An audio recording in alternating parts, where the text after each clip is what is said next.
I'm with Mr. Zorawar Kalra. He is the founder and managing director of Massive Restaurant. Yes. Massive. Massive So, restaurants. I particularly like that name very much because I think it's so true to us Punjabis. Yes. We like everything larger than life. We like Absolutely. everything massive. Absolutely. I think the whole goal behind keeping that name was to talk about the sense of scale we want to achieve. Not necessarily in terms of number of restaurants, but also in terms of what plans we have for Indian food. We're predominantly an Indian food company, right? So we have massive plans for Indian food. We want to put it on the global palette permanently. We want Indian food to be truly recognized for the kind of stellar cuisine that it is, and that's our main goal at Massive Restaurants. We want to make Indian food massive. Right. And that's also to do with your ambitions, right? I mean, you like portraying it. You want to put it out there that you are the best. You want to be the best, right? Well, yes, why not, right? Absolutely. We play to win, so it's very simple. When we open a restaurant, we want to open the best restaurant we can. We want to have our guests experience the best possible experience that they've had anywhere. So that I think kind of drives us. That's our culture. The DNA in the company is that of trying to be the best. We don't want to be second to anybody. We want to have a company that is known for quality over everything else. And everything else follows. If you take care of the details, I believe everything else in life and in business takes care of itself. Great. So play to win. Play to win. Play to win. Now, I have a very, very important question for you. Now, you are an entrepreneur. You have these wonderful restaurants, Masala Library, Farzi Cafe, Made in Punjab, and your father, of course, is a culinary legend. The very pertinent and important question: how do you ever hire a cook in your house? Do they get intimidated? That's a very so that is a very good question, and honestly, we've never been able to hire one single good cook in our lives.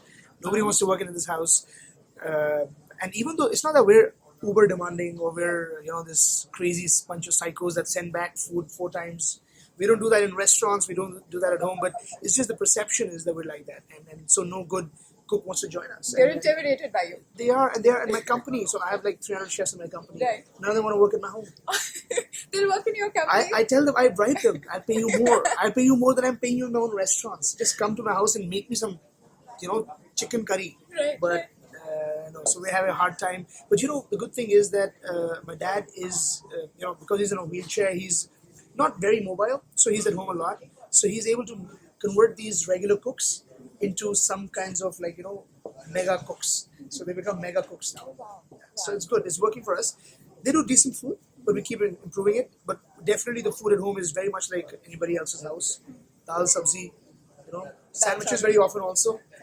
Breakfast is eggs, so sandwich. So what's your favorite home cooked meal? Honestly speaking, I love Rajma Chawal. I know it's very cliched, right? Punjabi It's very house Punjabi. or Rajma Chawal, but I just love Rajma Chawal. And I've recently given up carbohydrates Okay. because I want to lead a healthier lifestyle. And I had some gluten intolerances, but I basically just love that kind of regular stuff. I remember every Sunday there was this one cook in our house. He was very good. He used to make this very good meat curry, and we used to have the homemade Lahori rotis. And that was like probably still till today my best comfort food in the world. Second is Rajma Chawal, but very close second. Okay. And if you could eat one thing, just one thing from the menu of either Masala Library or Farzi Cafe every single day, no cheating, no changing, what would that one thing be? Galauti burger at Farzi Cafe. Galati burger. Okay, I haven't had that. So the next time I'm in Delhi or when it's opening up in Bombay, I will have that. 3 to 4 months. You must come. You're going to love Farzi Cafe. It's a very high energy space. It's I very loved fun it. I loved it in Delhi. I've been to the one in been? Gurgaon. Yeah. I've been to that one. It's really nice. I love that place. So next time you go, you must try the Galauti kebab. I think it's so simple, right? There's no rocket science in it.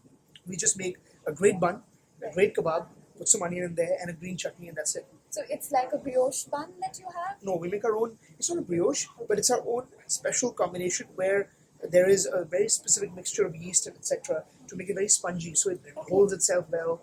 The height of it's very scientifically done. The height of the bun is planned in a specific way, Right. and so it's a basic thing, but it's sometimes the simplest things are the hardest to do. And to get that balance right with Galati, because Galati has its own particular texture to balance it out with the bread. That's great. So you guys have to try that, the Galati kebab burger. Absolutely. Okay, great. So now, I want to ask you, you're working with your dad, and So, growing up as well, was he a very strict father to have around? Or was he the kind who said, no, no, finish your vegetables? Like a lot of parents are like that, Oh my right? God. Was he like that? Not as a grandfather, because, they chill out completely when they have Yes. grandchildren. But as a father, So he's sitting right there, so I better be careful what I say. he can't hear us. We'll just pretend he can't hear us. I'm joking. Honestly, I cannot possibly have hoped for a better childhood than what he gave us. I mean, and I'm not saying this because he's my dad and all that stuff, it's the honest truth. Right. There was nothing that we asked for within reason that he did not give us. He took us on yearly vacations across the world, took us to the best restaurants. We went for one month long trips, riding along, Scotland and Wales, eating at bed and breakfasts. He has given us the most amazing time that anybody could have. So we had a perfect childhood, honestly, not good, And our grandparents were, as any Punjabi, doting grandparents, completely, spoiling, sheltering the kids. So it was a great childhood. He was strict. I still remember once we went to a restaurant and he forced me to have some boiled vegetables from my plate because those damn vegetables happened to be there next to my burger. And he made me eat them. And I ate them and then I threw them up. Oh. Because on the table. So I still remember that's the only time that he made me, and he never forced me to eat anything again. Oh. Because this was like the natural reaction. So, we're still in the early part of 2015. So, what does this year hold for you?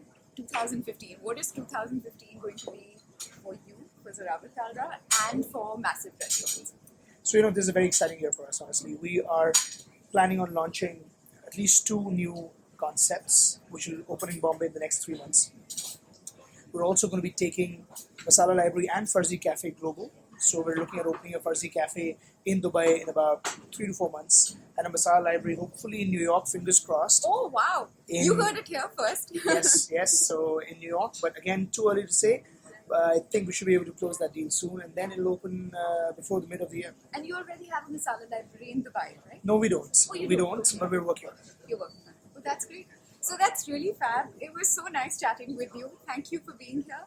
And we look forward to a lot of more food in Bombay. Thank you so much. Pleasure. Thank you, Zorawar. Pleasure.